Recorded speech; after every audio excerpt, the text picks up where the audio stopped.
Alright, good morning guys. Chase here, Southern Sky Farm. I got my weekend of work over with. Today is Monday, and I'll be honest, I'm not sure what day move we're on this same exact 8-acre field, but you can see we're almost at the end. We have a paddock for today here.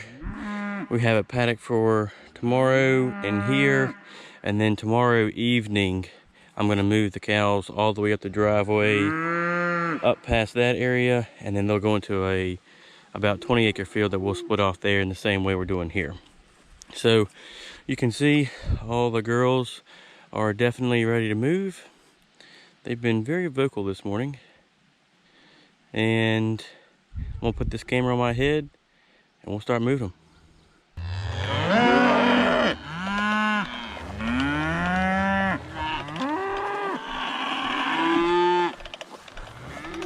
And this is their new paddock being opened.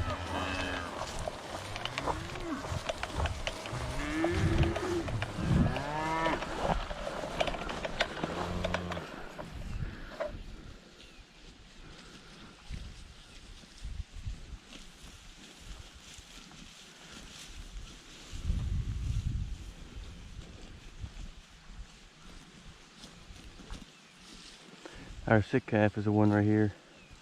And his ears, you can see they're perky, definitely perky now. Looking a lot better. That's a heifer calf, and she's doing a lot better than she was. So we'll keep on reeling this fence, and then we'll walk through the cows. All right, so we're at the end here. We stake that.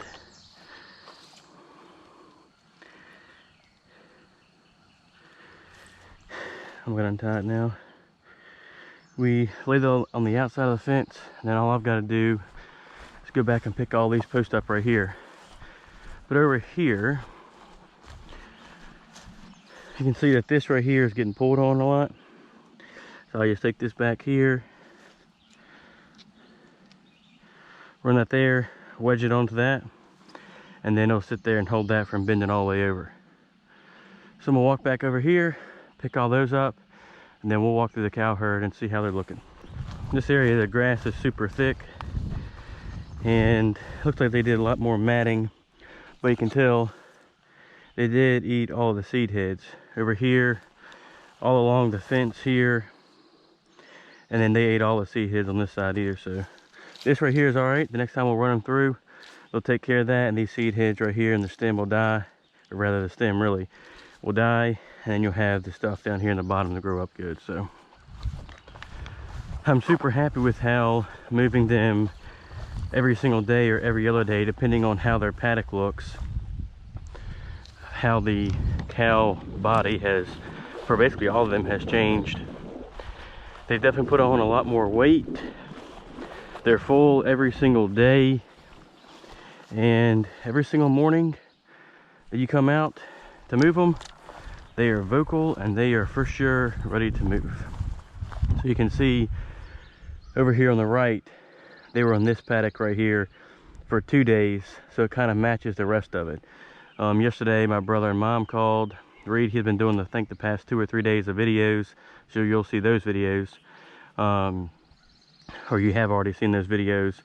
But I told him to just look at the pasture, see how it looks, and you can see they left a lot of good grass that wasn't eaten too low. It'll grow back up and look a lot better the next time we come back through here and graze. But like in this area, we have probably 3 or 4 inches of grass still left, so that right there is perfect. And then leaving the stem or stalk to the seed head, that'll die and then just fall on the ground and be ground litter the next time we come through here and trample it.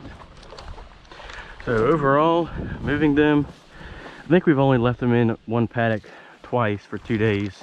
The rest we've moved every single day.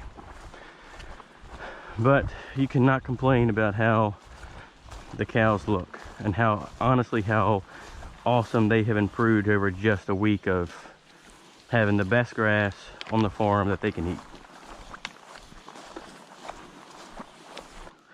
All right, I'm gonna lay them down there. Take the camera off my head, and then now we'll walk over here and I'll show you all the cows. The last paddock we have is over here on the right, and we don't have to put up another strand today because that's the last paddock, and the outer perimeter fence will kind of be the end of it. So this is their paddock for today. Their other paddock will be on the other side of that fence tomorrow, and then like I said, we'll move them. So we'll come over here to Lily, and she's one of our larger Murray Greys, and look at her body.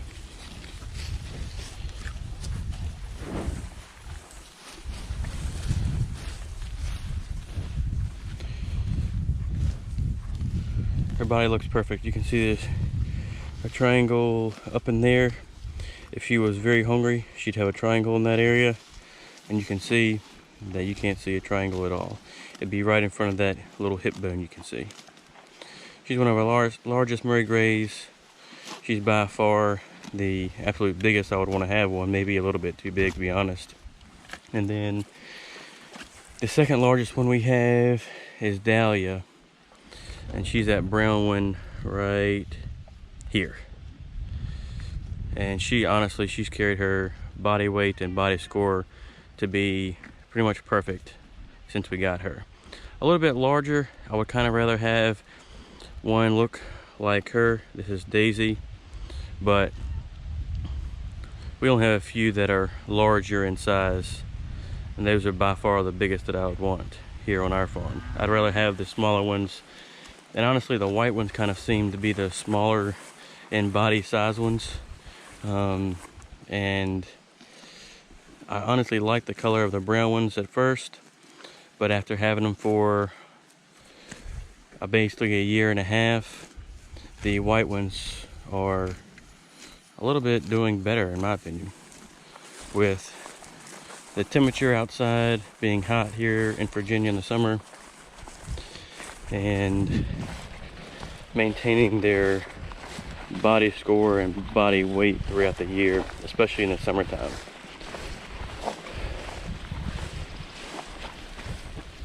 This is the rest of the herd here. You can see we have a little one was eating seed heads. Maybe she'll go back to them right now. She's eating some clover. She might start eating seed heads now. Nope, not eating seed heads. This one right here is. Wrapping the tongue around the seed heads and moving on. You got a few up here. She is crushing those seed heads. Wrapping her tongue around them and then pulling them right off. She's one of our better white silver color Murray Greys. They're really called silver, but she's one of our better ones. And then the one off to her right here, is also one of our better silver Murray Greys. There's a few more down there eating. This one over here is also eating seed heads. We got some calves right here, and this is their paddock for today. Just kind of give y'all a layout of how I've been doing this. Is I think up there you may be able to see a yellow machine. That is basically the waterer is off to the left about 50 yards, and that stayed there the entire time. I would have preferred to kind of have it move with the cows, but the way the water situation we have on this field is right now, we can't do that. So we have the water up here in this area. We have the mineral somewhere in here that we've been moving with us, and moving it to a different paddock every single day, so when they go up there they don't crumple the ground too bad to get to mud. And then the shade, based off of how the field is laid out right now, the shade is over here in this corner. And they've been using it when it's gotten hot, but here the past couple of days it's been more rainy, cloudy, and cooler temperatures. And then the exterior fence is basically the dirt line and the grass line. You'll be able to see it right in here somewhere. And that's all going to be pasture. We've planted grass. We have grass coming up, and that'll be all pasture. And I'm hoping this fall and wintertime we'll be able to roll a few bales out on. But it kind of goes all the way around. There's a lot more over here in this direction. So that's kind of our setup here on this field. Tomorrow evening, after we move them to the smaller paddock right here, we'll move them to a bigger one, and I'll make sure I have a video for moving the cows to their next field. Thanks for watching, guys. Don't forget to like and subscribe to the new YouTube channel, Southern Sky Farm, and comment below so we can start having conversations about cows. Thanks for watching, guys.